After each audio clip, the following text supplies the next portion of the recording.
រឿងជំងឺរបស់ថៃស៊ីនតែតុលាការហៅថៃស៊ីនទៅថ្ងៃ13 14កន្លងទៅទៀត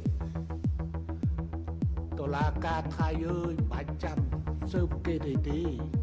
ខ្ញុំជាសាក្សីមួយអង្គអ៊ីងក៏ជាសាក្សីហើយអង្គអ៊ីងក៏ជាប់ពិរុទ្ធភាពឲ្យរឿងហ្នឹងដែរ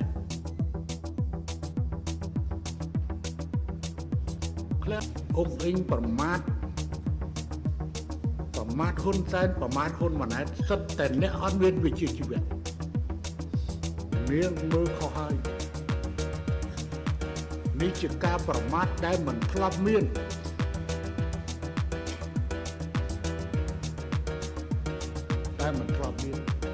ជាលើកទី1ហើយដែលខ្ញុំទទួលការប្រមាថបែបនេះក្រៅពីអត់មានវិជ្ជាជីវៈ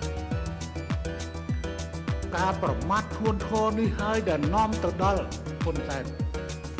ត្រូវឆ្លើយតបបោះអាក្រាតឲ្យខ្ទេចថ្ងៃក្រោយនាងត្រូវចាំលោកជំទាវត្រូវចាំ